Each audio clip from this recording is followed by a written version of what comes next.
Thank you all so much for being here. So this is panel 3. For panel 3, we're going to be talking about one of maybe the most important topics when it comes to digital wellness and to tech use, and that's really to do with our psychological, emotional, mental, emotional health. And so we've brought together this really wonderful panel and this wonderful group of professionals and advocates and experts to kind of pick apart some of these questions around how technology use can impact our well-being and how they're seeing this show up in their work. So I would love us to start off with introductions to help our audience learn a little bit more about you. So Angela, I have you first up on my screen, so perhaps you can start us off. Just say a little bit about yourself and the work that you do. Thank you, and thank you for having me. Of course. My name is Angela Diaz, and I'm trained as a physician. I specialize in young people. So I run a program called Mount Sinai Adolescent Health Center, which is a program where we serve young people ages 10 to 26 with integrated services: medical, sex and reproductive health, dental, optical, health education, behavior and mental health, as well as legal services. So it's really taking the entire aspect of the young person into account, and all these services are under one roof. The other thing is that we serve over 12,000 young people every year, and all those services are no cost to them, and they can come from anywhere basically on the globe as long as they are 10 to 26. And we pay for all their labs, their medication, we give them Metro cards. So we aspire to have a program without barriers. And I think that's really, really important, because young people need a place to go where they can be seen, where they can be heard, where they can be partners in how to really move forward through life. Wonderful. Thank you so much, Angela. That's such incredibly important work that you do in New York City. Thank you. Naja? Hi, how are you? Good morning, or I guess good afternoon now. How are you? Yeah, great morning so far. Thank you. So I'm a psychotherapist and speaker, family/parent coach, also program director at Game Quitters.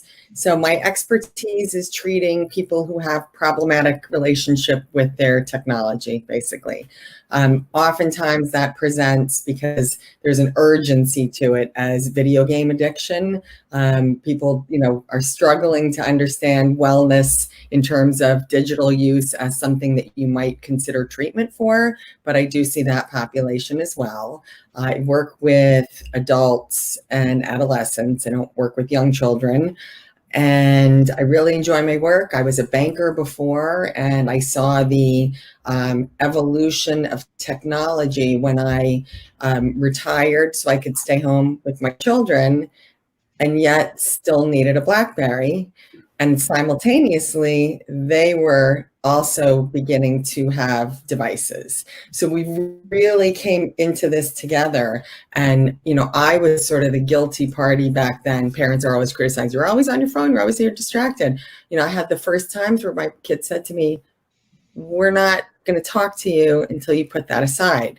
And I thought, oh, wow. And a BlackBerry wasn't even that interesting. Hi, everyone. And we are back. Thank you so much for some reason for the past few hours. Why are Thank we you hearing so much me again? Hey, one, our digital wellness leaders, and for panel 2, which Anya just moderated, where we were talking to a really wonderful group of very diverse, human-centered creators. And I'm sure you all appreciated Marshall's poem Touchscreen a lot. If you would like to have a look at somebody have YouTube on while they're online with us. I think that's what might be happening. You'll be able to find it there. So when Anya and I... Sorry. Oh, there we go. Oh, all right. Can everyone hear me okay now? Yes. Wonderful. That was a very scary experience. I'm so sorry, Naja. My virtual me cut you off completely. That's okay.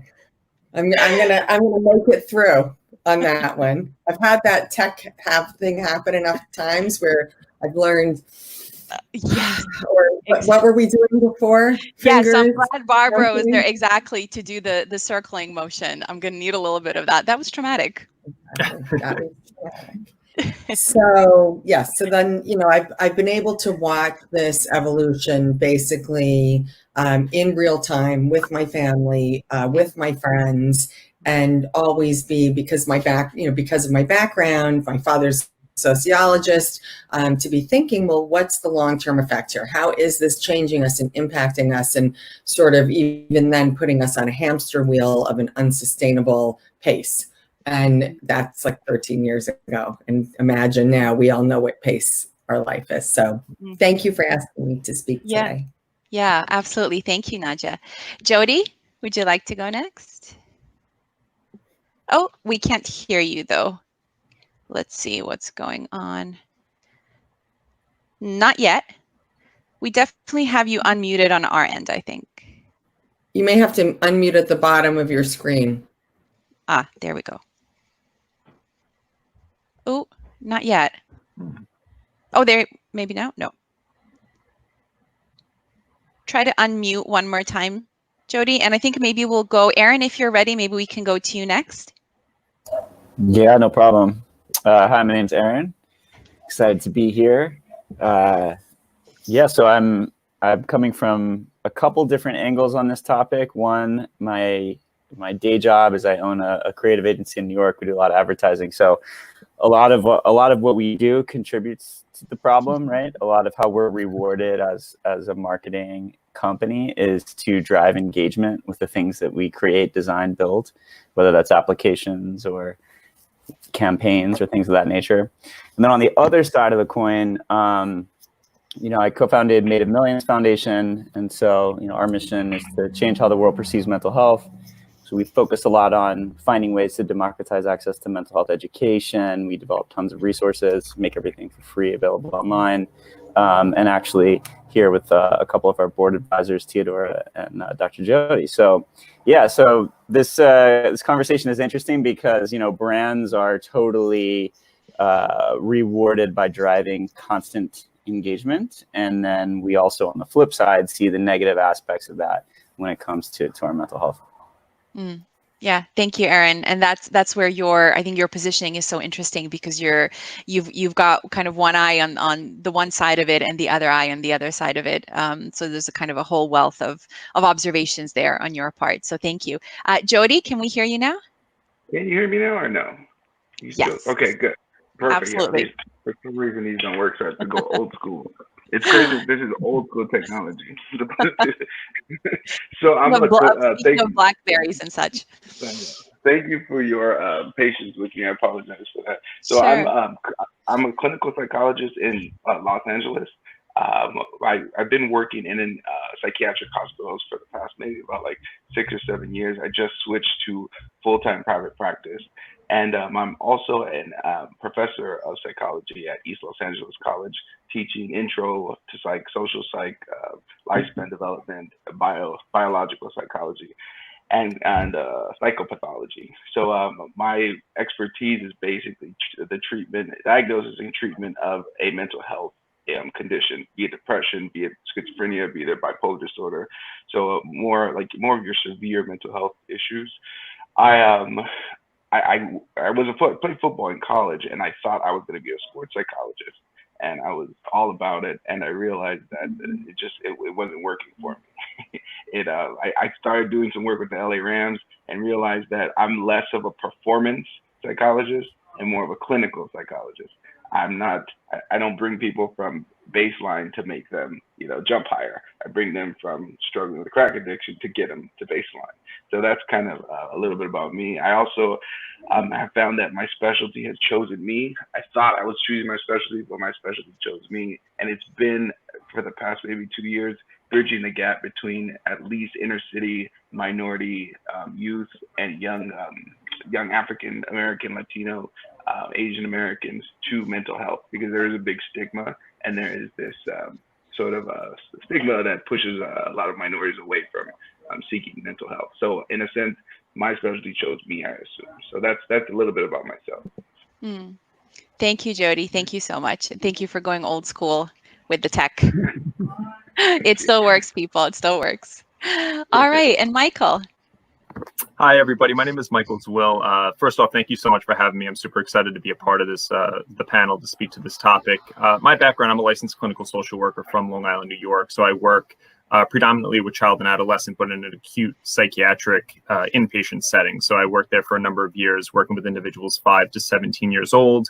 And then I went on to become the supervising therapist for our outpatient clinic, still working with child and adolescent. And in that time, one reoccurring theme was how individuals' tech use and social media use contributed to some aspect of their mental health, which has made this such a passionate topic for myself. I too am working on establishing my private practice and getting ready to begin a new journey with Newport Academy in Connecticut, actually. Wonderful. Thank you, Michael. Thank you so Thank much. you.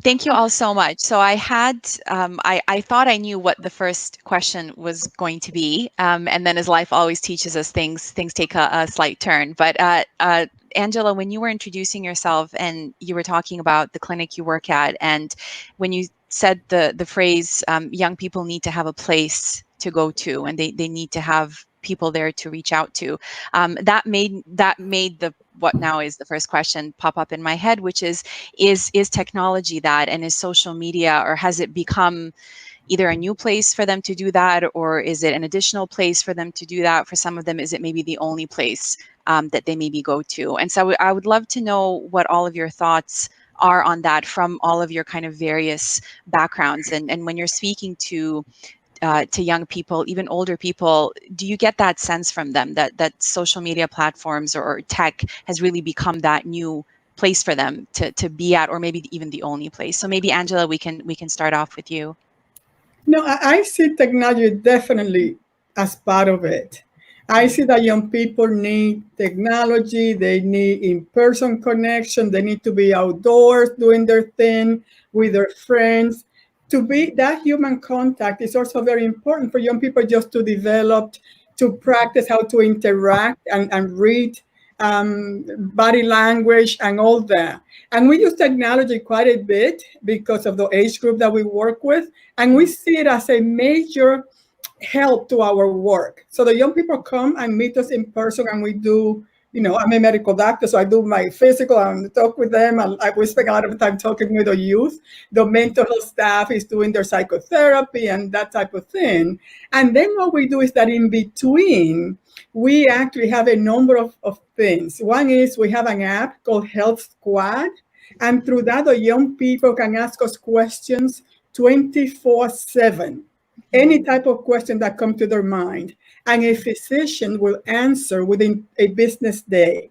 Through that same app, they can ask us to help them remind them when to take their medication. They may be taking medication for asthma, they may need birth control pills, and they can say, remind me at 8 in the morning or 4 in the afternoon, so we do that. We also sending health bites, just about living healthy lives, from eating healthy, exercising, romantic relationships, and they can make appointments. We can remind them of their appointments. So we see it as very useful. We also do blogging about issues that they may want to learn about. We have a program that they ask us questions. It's like you ask, we answer type of thing. We have a web that we have a whole bunch of information that I think they can benefit from. So, we have my chart, which is the patient portal of the electronic medical record that we use. And since the pandemic, the use of my chart, which is how they communicate with their providers, has doubled, more than double. So we remain open through the pandemic because we felt that young people needed a place to come physically. Some of the stuff you need to actually see them, touch, they want to be touched and all that, in addition to the telehealth that a lot of the mental health people were doing. But, they're also communicating with us constantly through my chart, through the telephone. So there's a lot of that human technology, and I just see it as something that is very important and integral, and that they really work together very, very well. Thank you, Angela. That was great. Again, that wasn't the answer I was expecting, but I love the fact that you've given that example of how crucial it can be and how much it can mean for some kids to really be able to have that access to you, because it also ensures a lot of privacy for them in a lot of instances where maybe that is kind of the biggest priority for them. Nadja, maybe you could speak a little bit to that as well in terms of what you see with teens, maybe more to do with some of the more problematic ways in which they seek that, connection or comfort or whatever it is that they do online, but but healthy ways as well. I'm sure you have examples of those too. I mean, I think you can use it in a very healthy way. And just to jump off where Dr. Diaz, what she said is, I realize that you can spend an entire day or days, a week, listening to informative podcasts, going on webinars, following what I believe my well-curated social media is. It provides me a lot of information and resources and education and inspiration. Going on apps that help my mental health, and then just, engaging in my day-to-day life. You can spend an entire week doing that and not really do anything else. There isn't even enough time to do that. And we feel this pressure if we're not doing all of that. So what I've been thinking a lot about is parents, especially parents, when I work with them, they don't understand why their kids are so exhausted. And, the academic demands in this country have changed a lot. But those additional demands, which they're not really developmentally equipped to deal with and navigate and prioritize, those exist and they didn't exist when, I was a child, or probably any of us in the same way. So, they're again in this kind of burnout situation where they can use it nutritively, a lot, but still too much of any nutrition. Like you can overeat healthy food and you're going to gain weight. So, that's a lot of what I'm seeing is just not knowing how to create boundaries even around the good stuff, let alone the unhelpful stuff. Of course. Yeah. And yeah. It's tied into what we were talking about in one of the previous panels as well. I think it was during our first panel when we were talking about this idea of what kind of a healthy consumption of tech looks like, as opposed to an unhealthy one, and what the difference is kind of between those two things. Erin, I'd love to know what some of your observations have been around that, especially with kind of your mental health advocacy work, the whole questions around how we're using tech and how it can perhaps help with mental health issues, like Angela was mentioning, in terms of how it can be helpful for her patients, and then some of the ways in which you see it being detrimental, especially because you have part of that background that's in advertising as well. Yeah, no. So a lot of times I get interviewed or asked, like, why is mental tech bad for your mental health? And a lot of times I have kind of a counterpoint, sure, which is I spent over 2 decades in my head with these symptoms of these intrusive thoughts, and I didn't know what they were. I thought I was a homicidal psychopath. I was really, really struggling. So the idea that I could turn to the internet and Google something like violent thoughts and then find a whole world, like a whole community of individuals, find articles, find all kinds of resources is extremely powerful. So I think when you think of people's journey with mental health kind of like a marketing funnel, there's that first symptomology search that people don't confide in their doctor, their general practitioner. They don't confide in their parents, maybe even their partner. They keep it secret, and then they start to secretly search online. So it's very important that for the mental health providers out there and nonprofits like ourselves, that we can create a really soft landing, which basically says, hey, you're here, you took that first step, you've arrived. There's a lot of other people like you who have similar experiences. Get educated so that you can navigate this extremely broken healthcare system and hopefully be able to, go and get the right diagnosis, be able to actually afford care, things of that nature. So I see, the role of tech in playing that sort of upper funnel component being extremely powerful. The second place where I see a lot of innovation that's going to change people's access is, in particular with obsessive compulsive disorder, exposure and response prevention therapy is a very big like kind of gold standard approach. But to find that for less than $200 to $300 an hour is not a reality. So when you look at a lot of these specialized care where the system doesn't pay the psychiatrist or psychologist the appropriate fee, that person then doesn't get those reimbursements. So then they go direct to the individual with these high these high bills, and you look at an average household income of America, $50,000 to $60,000, there's no way that 14-year-old is getting that care. And especially when you're looking at, underserved communities. So I think some of the innovations coming out, apps like NoCB, et cetera, which are making it where the teletherapy solution is specialized. It's not just talk therapy. I think all those things are very powerful. So that groundswell of activity in tech that's kind of taking you from, good search and web strategy down into like actual teletherapy solutions that go across border and help give people access at a lower cost and to individuals that, or to practitioners they wouldn't be able to get otherwise, geographically, is super important. Obviously, like the negative side of all this is just remembering that as marketers, we are incentivized to get you to click and do. That's it. We have our own marketing funnel, and it's like we want you to be aware, and then we want you to eventually buy something. But in between being aware and buying something, we want you to click, we want you to sign up, we want you to refresh, we want you to. So we are literally operating in that middle funnel nonstop, trying to get you to do things. And I think you just have, as a consumer, have to step back and be like, I am being played, I am being gamed here. Is this really serving me, or am I, leaning into this and just being sort of a puppet in a system?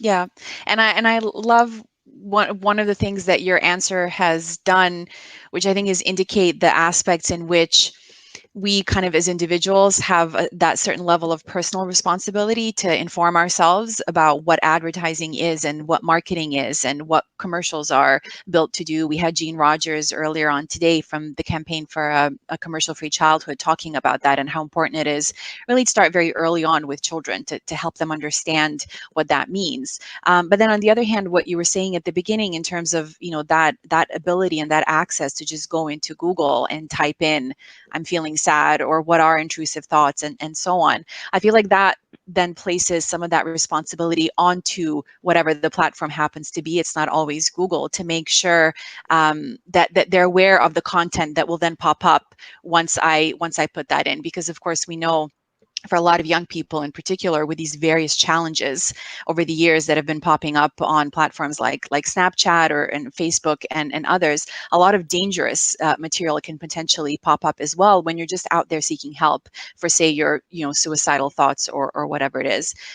So I love the fact that that you've kind of brought that up, which I think for all of us in the digital wellness space is really important, to on the one hand educate ourselves and be aware of kind of the implications of using tech, but then on the other hand, to also make sure that we kind of hold the big tech companies and all of the designers and so on accountable as well. Yeah, and I would just add one quick Sure. thing, which is that's why we're a nonprofit, because Sure. we could easily turn this into a for-profit and grown this as a business, but right. there needs to be a source of truth that is authentic and credible, and so that's what we're trying to build. Yeah. No, absolutely. And again, for our viewers, whether you're joining us live or watching a recording later, if you go to the resources section of the HUMANITECH website, you'll be able to find a lot of information about Made of Millions and all of these different organizations that we're talking up. Jody, I'd like to go to you next and maybe ask you about, especially with the populations that you're working in, what are some of the ways in which you see whether younger or older adults try to make connections via their tech, whether it's through social media or whatever ways in which they're trying to do it, because we are social creatures, right? And we have this need, this imperative to connect. And one of the questions for me always is social media satisfying that need, or does an SMS satisfy that need, or whatever way in which we try to connect with people? So what are some of your observations with your clients in terms of that, in terms of how they use tech use to kind of satisfy that need for connection? Yeah, we're all, a lot of social psychologists have put this out there, that we're all comparing ourselves to people.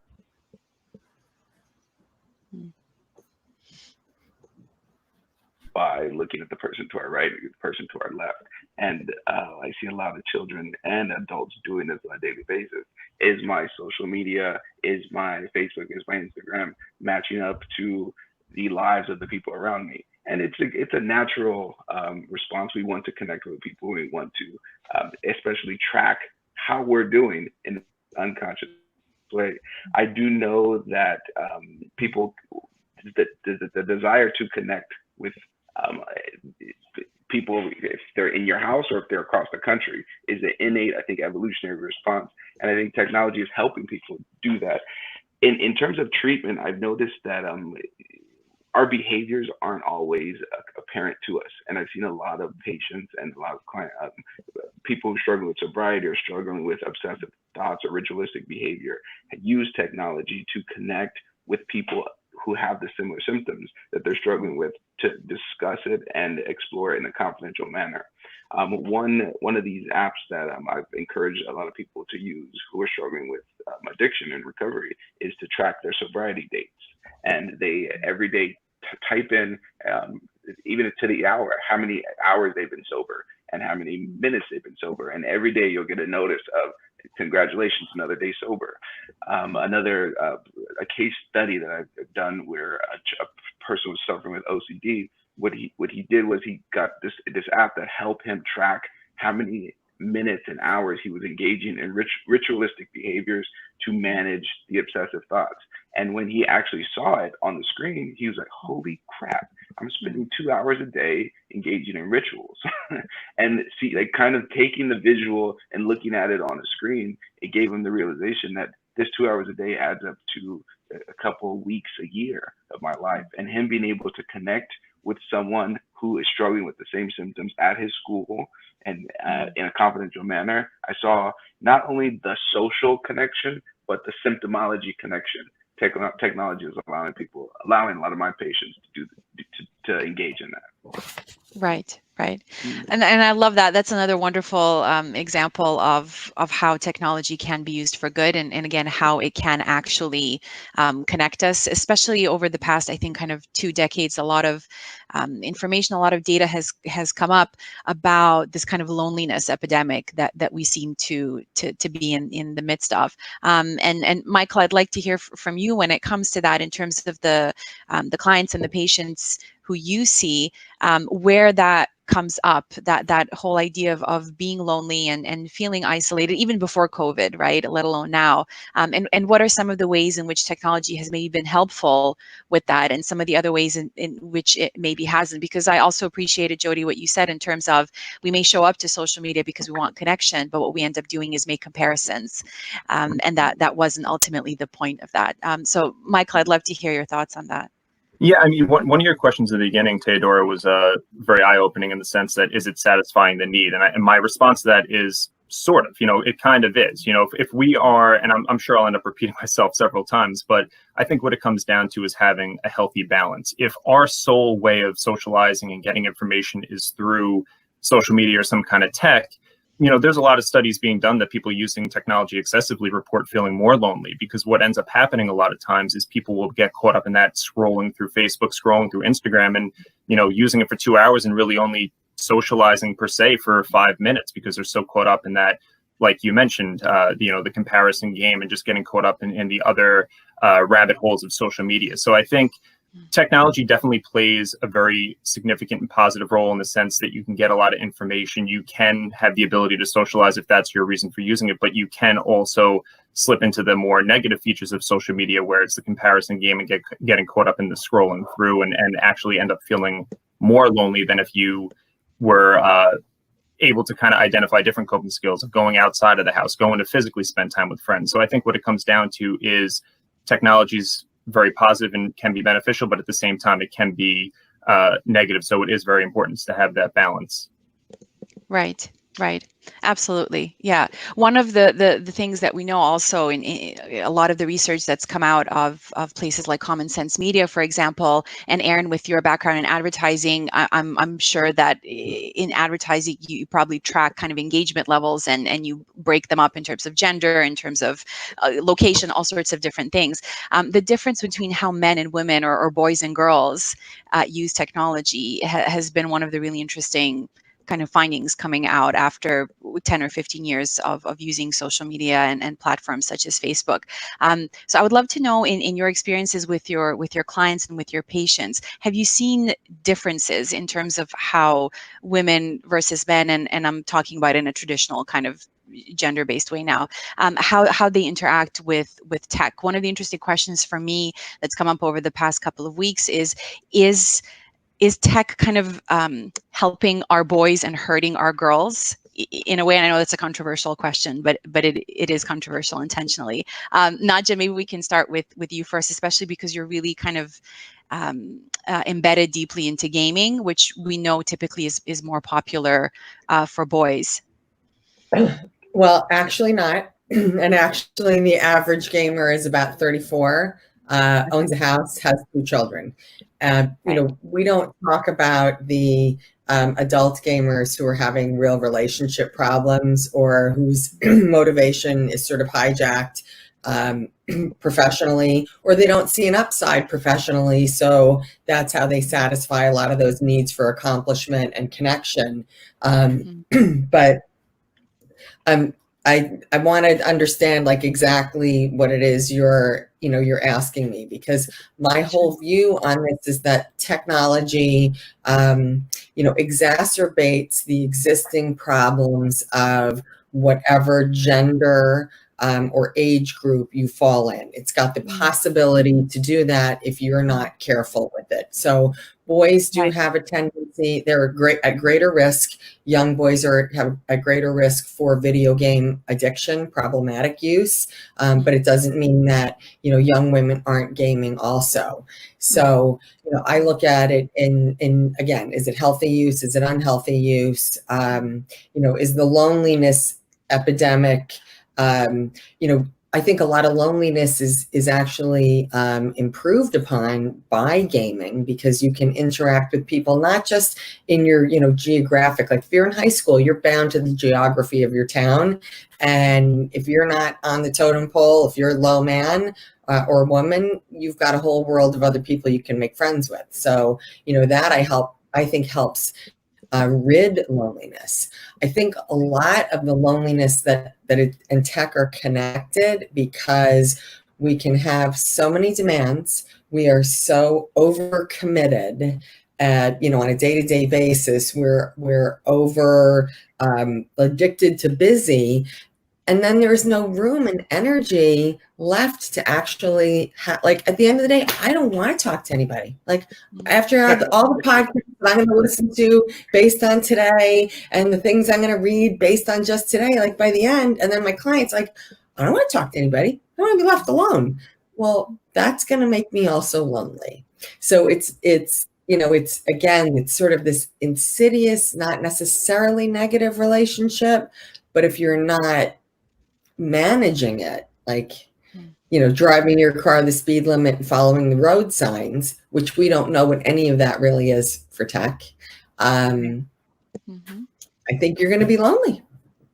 Yeah, absolutely. Yeah. So Jody, did you want to say something? Go ahead. Yeah, thank you, Nadja. I really learned a lot from what you were saying. One thing that I'm noticing with especially young boys and young girls, with their connection with tech, is there's many levels to our sort of our being. There's our morality, our sexuality, our socialization, our cognitive development, our emotional development. What I noticed just in one of those areas in terms of sexuality, a lot of the young males that I'm working with have access to every single pornographic material that has ever been invented at a click of a button. And I think it's hello? Don't even want. That's our next conference, really. Yeah.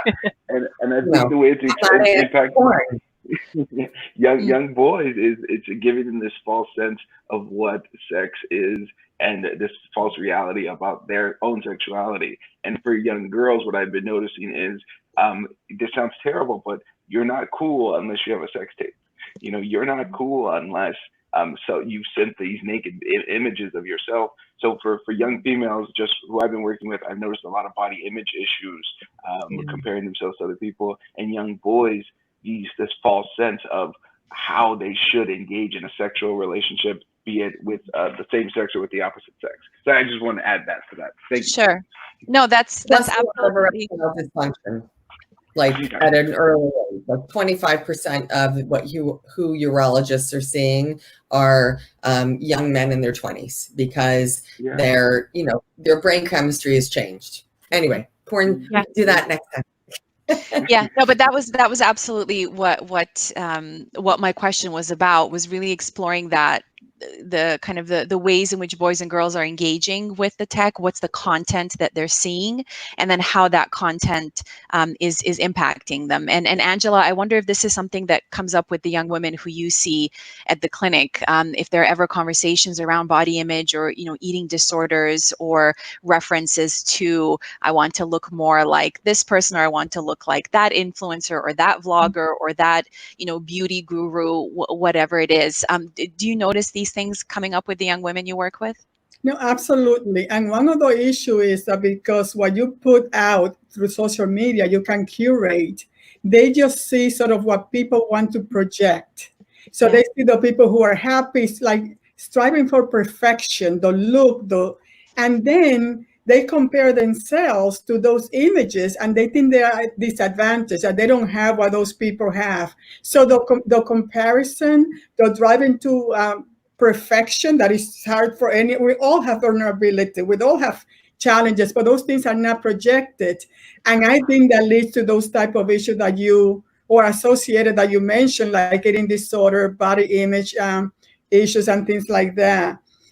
So we do see that. And we talk very closely with the young people about it. You know, something else that we see is that people may be isolated to start with, right? And they may be isolated for a number of reasons. Like, we work with young people who are transgender. We have transitioned more than 600 youth. So a while back, they didn't find in their school or their community people that look like them. So, and they felt isolated, and then finding through social media a community where they belong was very, very helpful to them. So again, it depends how, you know, who's using the social media for what, at which point, whether they were isolated to begin with, or they're spending so much time in the social media that they don't relate to family and friends and just being active outside. There's a person that start being isolated because they may feel that they are different, or people just reject them. And then they find in social media a community where they belong. So they're different. Everything is a balance, I think, and it depends on the person, the time, amount of time spent, and the purpose of using it. And Theodora, if I could jump in, I just wanted to add something. Oh, I'm sure, sorry, Michael, go ahead, Michael, and then we'll go back to Nadja. Okay. I just wanted to add, piggyback off something Dr. Diaz said. You know, what I've seen working with adolescents and young children is almost like a balance between real life and their life on the internet and computer. And you know, one of the things I've seen is individuals tend to really struggle being comfortable in their own skin because of what they're able to doctor up and do on social media. So it's taking something as simple as Snapchat. You know, very rarely do you see somebody take a picture of just their own face. You know, a lot of times it's adding a filter, it's adding, you know, a different face, you know, smiley face on it, some kind of, you know, different mask per se. And what ends up happening is now these individuals are anxious and uncomfortable leaving the house because they're not able to doctor up how they look in real life, you know. And there's actual apps that I've seen where individuals will take a picture of their face and you can play with different features on your face. You can make your ears, you know, smaller, larger, you know, doctor up a lot of different things that, you know, is not who you are as a true person. So that's added a lot of anxiety in people's lives as well. Absolutely. Nadja? Well, what I wanted to say also, I think it's one other distinguishing nuance we have to start considering is there's social media that's visually driven. So like an Instagram, like a Facebook, like TikToks, there has to be an image. But Twitter, for example, is not visually driven in the same way. It's what you say that counts there. You know, LinkedIn also. I mean, if you're 18, you need to have a LinkedIn profile, and you're not going to be posting doctored up pictures of yourself there. You're trying to post a professional image, you know, professional presentation of your knowledge and your accomplishments. So I think that when we're talking to youth and adults, I mean, I'm, you know, equally vulnerable. Is it what I'm seeing or what I'm reading? And how do those change? You know, what's the impact based on that on me?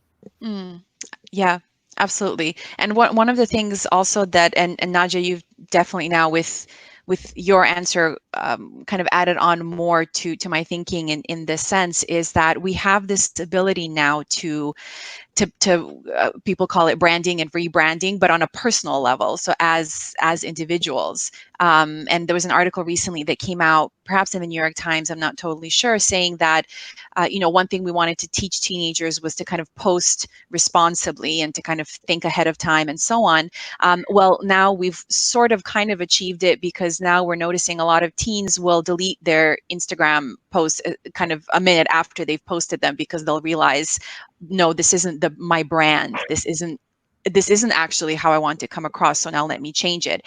By mentioning LinkedIn and these different platforms, it's also gotten me thinking in terms of how many identities do we then have? And especially if we're talking about teenagers, if you're talking about a, say, 12, 13, 14-year-old who's just starting to kind of develop their sense of identity, what does it mean that they're going in and kind of thinking, they almost have a bird's eye view of their life, and I'm wondering how much of a separation that creates between this is me and this is who I am, this is my identity, this is my LinkedIn avatar, this is my Snapchat avatar, this is my TikTok avatar. This almost kind of like a exactly. There's so many of them. Almost this kind of this kind of splintering of our identity. And Erin, I would like to hear what your thoughts are on that. Again, especially with your kind of the advertising, the branding, the kind of marketing perspective, but also as someone who's very much in tune with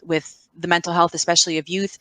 The initiative that you guys had in May, which was No One Told Me, was very much focused on young people, and helping kind of raise awareness around some of the mental health issues they may start facing at a very young age. So what are all these different kind of avatars or identities, or this tendency to brand ourselves? What is it doing to our sense of who we are and our identity?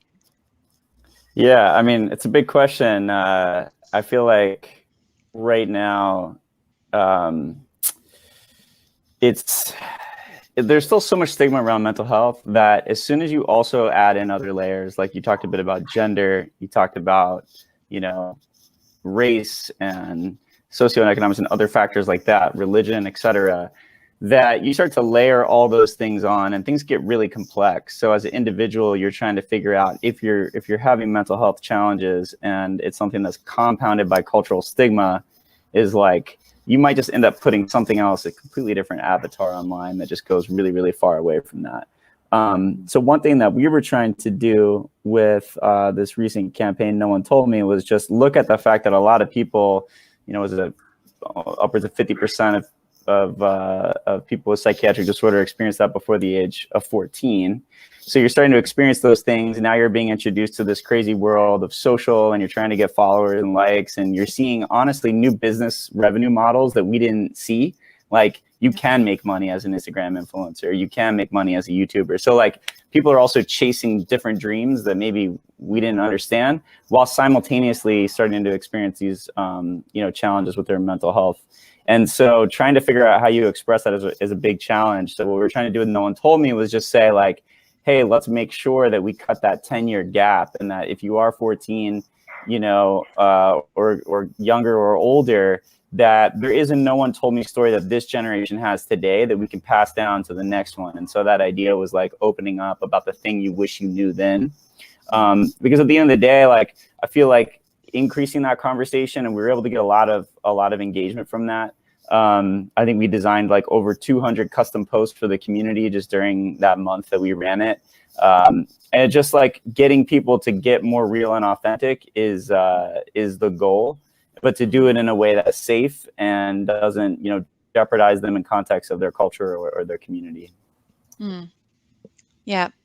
Thank you for that. So as Erin mentioned, both Jody and myself are advisory board members of Made of Millions. And when Erin had mentioned that they'll be doing this, I really wanted to take part. And so I did. I shared a photo of mine, and it felt like a very vulnerable moment. What I had mentioned through my No One Told Me was the fact that I'm a third culture kid. And as much as I love that, and having lived in 9 countries, and it's beautiful and it's wonderful and I love it. It's what I'm most grateful for.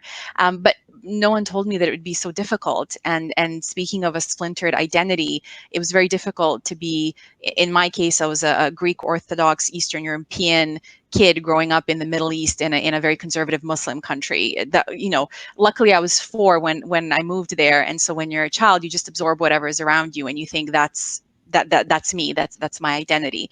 But there is something there's something very exposing about being that vulnerable and honest on social media, really kind of stripping it down to its most bare kind of bare minimum, bare essential.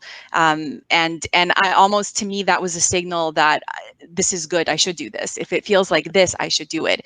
If I feel like, oh my God, I look beautiful. And I hated that picture, by the way, also. But if I had felt I loved that picture, that was the most wonderful picture I've ever taken, I probably wouldn't have put it up there. But this was just a signal of, no, this is the message. If there's a 14-year-old kid watching me who's also a third culture kid, I want them to see the real thing. I don't want them to see this kind of pretty picture, because that's just not the truth. And I want them to be able to empathize as well. And that's one question that I really wanted to ask all of you when it comes to our ability to empathize.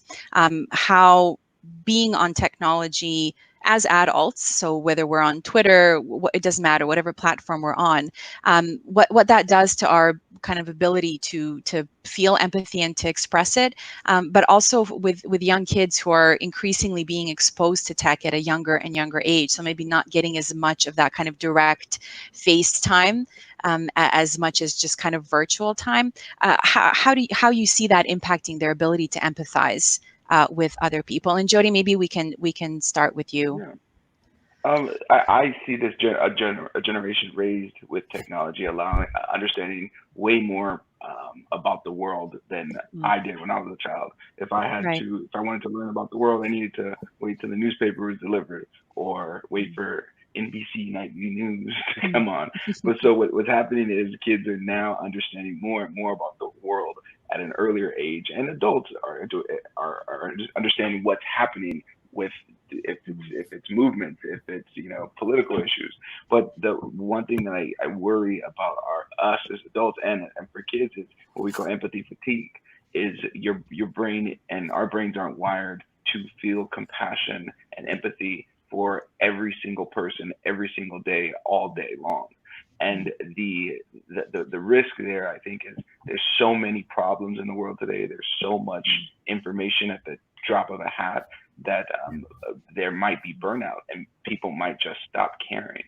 And so I encourage everyone using technology to definitely, use it in moderation, because you can care about one thing at one time, but you can't care about everything all the time. And empathy fatigue is something that I worry about for us as adults and children.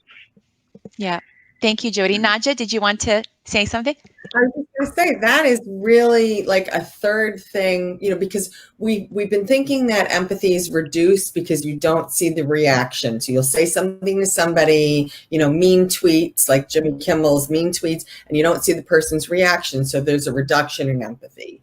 On the other hand, like absolutely recently, we're all following Sean King and seeing like what's going on in the world in terms of Black Lives Matter movement and, police brutality. And so our empathy, we've had an opportunity to really see it and have our empathy increase so much. But now, Jody, what you're saying is extraordinary, because then I didn't realize you can get burned out on it. And then you're not effective in actually being, helpful, whether it's that or something else. But that's a really, really, I'm going to hold on to that idea a lot. and again, balance. Yeah, I mean, just to kind of piggyback off that as well, I think the topic of empathy fatigue and desensitization are a huge, huge issue when it comes to social media, because like Jody had said, we don't always know when enough is enough. We could be watching news 24/7, really, with all this COVID stuff going on. I found myself glued to the TV and glued to social media, kind of getting updates. But I think one of the big things, I guess, more so for child and adolescents as well, is having somebody there to kind of help you process things. So one of the things that I've seen is, adults, absolutely, we have access to tons of information if we want to see it, but so do 6 and 7 and 8-year-old children. So seeing things that could be concerning on the news, reading things, seeing images, different things like that. If there's not an adult or somebody there to kind of help an individual process it, that's a concern for me, understanding how they're processing it and what they're taking away from what they're essentially drinking in. Absolutely. Yeah. Angela, how do you see kind of empathy or maybe problems with empathy come up in the work that you do? The kind of the loneliness epidemic is one of the many epidemics that we're in that's been talked about, but a kind of a lack of empathy is something that that a lot of books have been written about recently as well. Are you seeing any changes in terms of that, in terms of young people's ability to empathize, or is it still very much intact?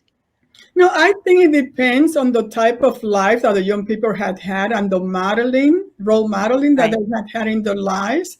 And I think depending on how healthy they are and how integrated, given the life circumstances that they have, they are able to empathize, whether it's in person, an interaction in person, or through the digital media. So I really think it depends on the feedback and the interaction and role modeling that they get. And the issue about too much, I remember for 9/11 that I had a whole bunch of kids in my apartment because I live in Manhattan, and they were kids from Queens and Brooklyn and over the place.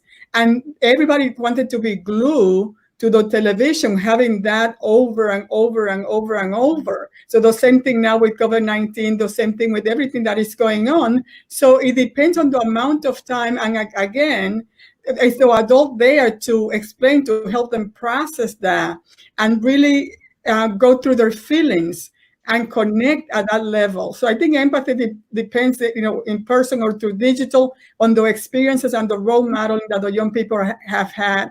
And we need to be careful with the too much exposure, whether it's television or the internet or whatever.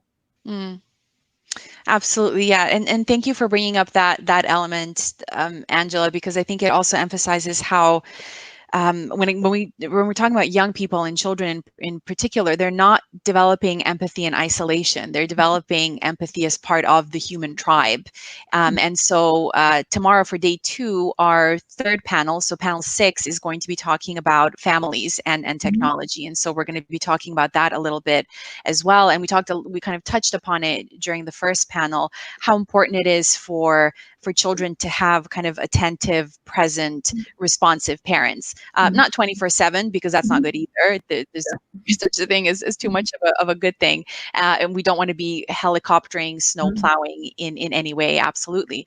But how important it is to not just not worry about the kids, but not just to think about the kids, but look at the parents as well. That was one of the maybe not mistake, but an oversight on my part when I first became really interested in digital wellness, kind of around 2016, was I was kind of looking at the kids first and sort of in a panic, going, oh God, but they're on these devices and they're using them all the time. What's it going to do to them? And it didn't occur to me to look at the parents and go, but what are the parents doing? So kind of like Nadia, what you were saying in terms of the comments your kids gave you, like, will you put that thing down? And just kind of look at me or listen or respond or, whatever it is. So, and I think that's the key when it comes to empathy, really, is that it's interactive. We can't really learn it without having another human there. And one of the things that one of the questions that I find really interesting, or developments in modern day tech, is this kind of movement towards teaching machines, so whatever that means, to be emotionally intelligent and to be able to detect emotions and to be able to respond with emotions as well. And I would love to know, maybe just a few of you who maybe feel called to answer that question. Where do you stand on that in terms of teaching machines in whatever form to understand emotion and to respond as well? So to, make us feel better or whatever it might be. Jody, go. Jump into that. I'm so glad you brought that out. It's just been blowing my mind. It's just been killing me for the past couple of weeks, because I saw this documentary on artificial intelligence and how it's been used to treat cancer. It's been used to treat Alzheimer's disease. It's with women's pregnancy issues. And you can feed a computer all the data that's out there that a human brain just can't sort of conceptualize. So I've always had this idea that artificial intelligence could be used in my office to track what's going on with the patient, to track how many times the patient smiled that day, how many times the patient cried, even to notice changes in the voices. So there is a confidentiality aspect to it, but I do think the future of this mental health can be benefited by the sort of teaching computers human responses, human facial expressions, human change in voices.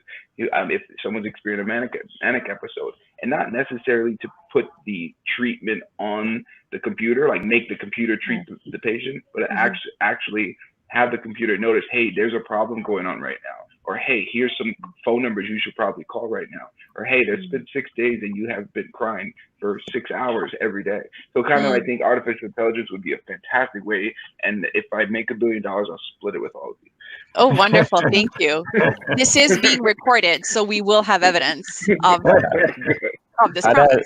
I'd add one quick thing, which is as a nonprofit, we get a lot of people that come into our world looking for help, but we don't have a good way to send them out in the world to actually get that help. And the reason is there's this just giant cliff drop off, which is, okay, you need help? Well, here's a bunch of resources. Here's a directory of doctors that you're going to have to go meet with individually. You don't know what for, you don't know what specialty. Like, even if we educate people as best as possible, it's still very harsh. Like, I was even thinking about like re-engaging with someone last year, and I was like, where do I even start? And I mean, I know a lot of doctors, but like, where do I even start, right? So I think there's a role, the project we're working on right now, to try to figure out how do you create, you know, a user interface that can bring forward a lot of the questions that come in, like, you know, a psychological exam, not to diagnose, but to, instead of saying, here's everything at once, like click through decision tree that gets you closer to potentially the type of resource that might be best for you. You know, an example is if you see, say you're Asian American and you see that there's the service called Asians Do Therapy that this nonprofit organization runs, you might gravitate towards going and seeing an Asian therapist. But maybe if you're having, symptoms of a condition that doesn't make sense to see a talk therapist, maybe you should really go see a specialist, cognitive behavioral, clinical psychologist with a caseload in ERP.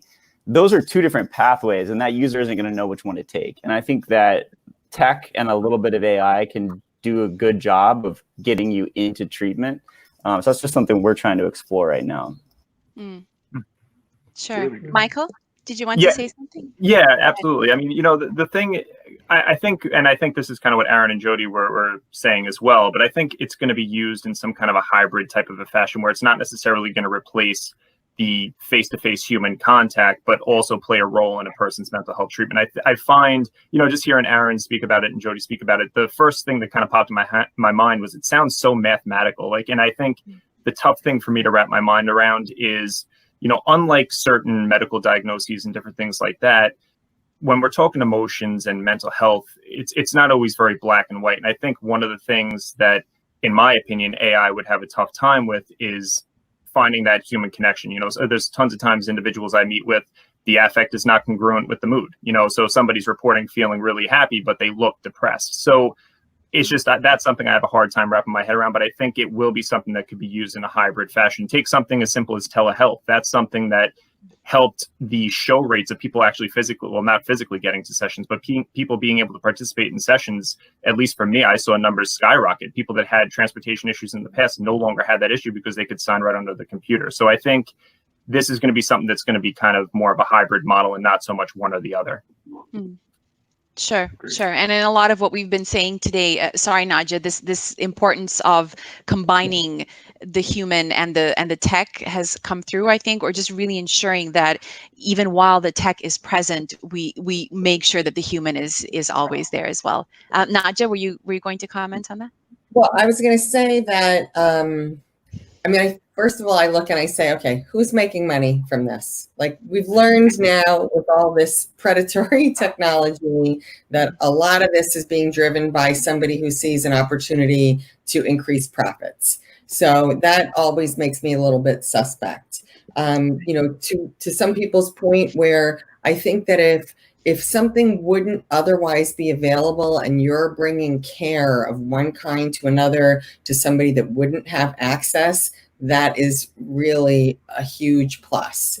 But it tends to get like broadly generalized in that, now you're in the grocery store and there's a robot that you can ask a question of, instead of asking a person where there's something. And, I read that at Walmart, they've got these robots that they make them look friendly because they want the employees to accept this. So they're like tricking them into thinking this is something good when this is taking your job away, so, and then all like the interactive chat bots. I mean, if you have to do that with every interaction during your day, you've got these decision trees. Like, again, I'm exhausted and I haven't even, then I'm lonely, exhausted, taking my time. I'm lonely because I haven't talked to any humans really.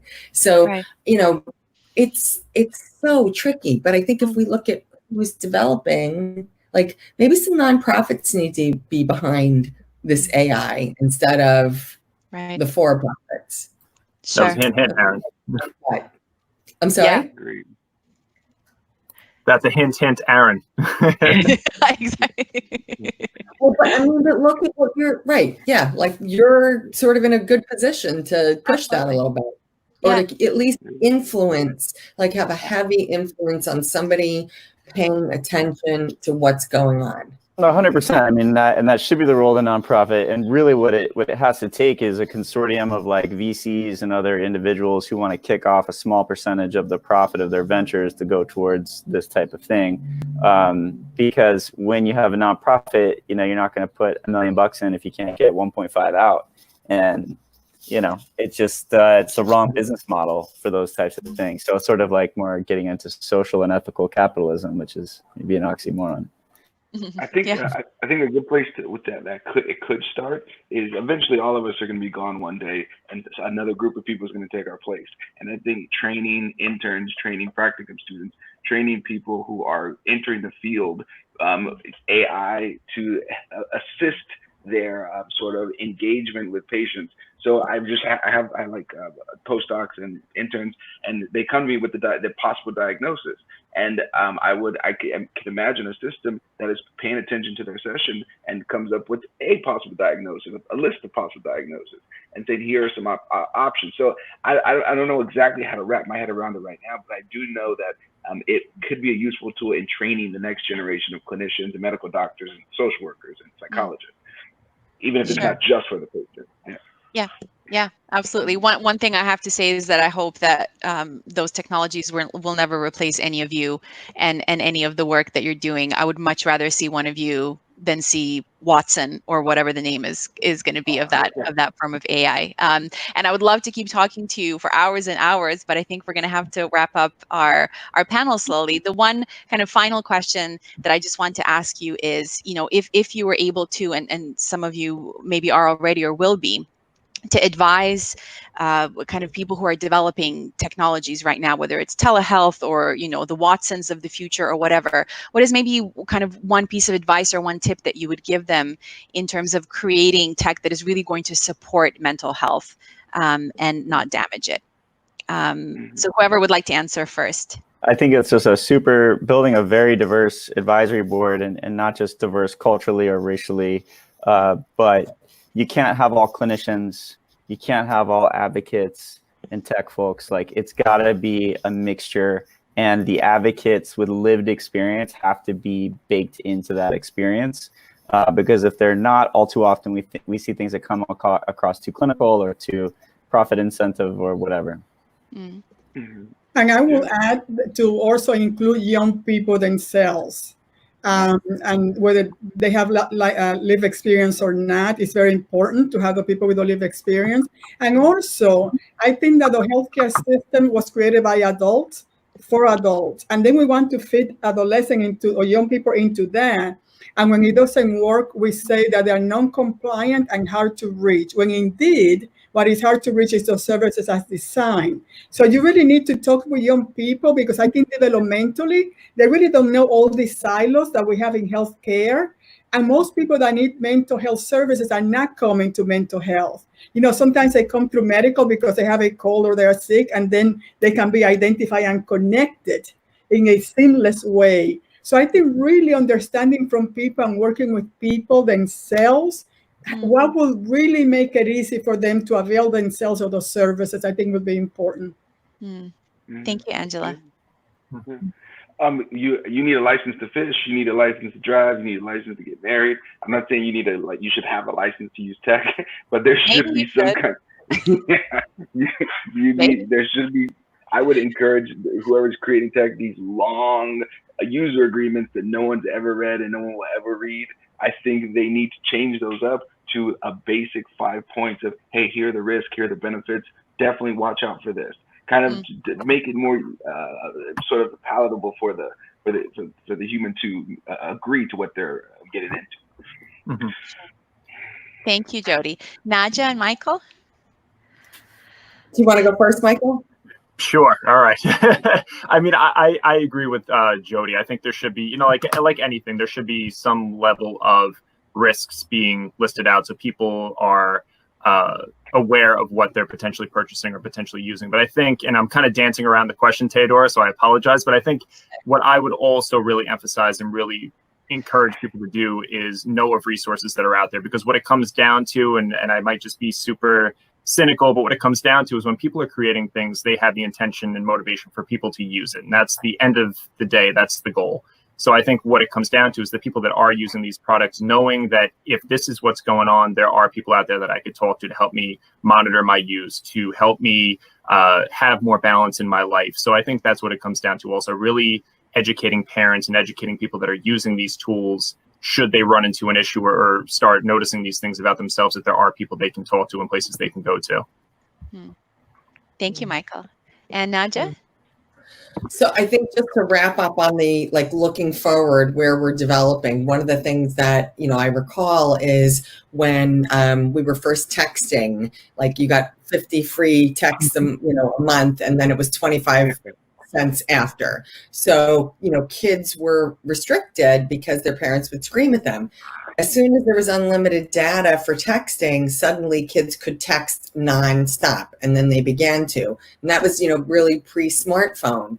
So that there was an unintended consequence. And I think that when we're developing the next level of technology, that there has to be a really thorough and critical examination of the unintended consequences on every level in every domain.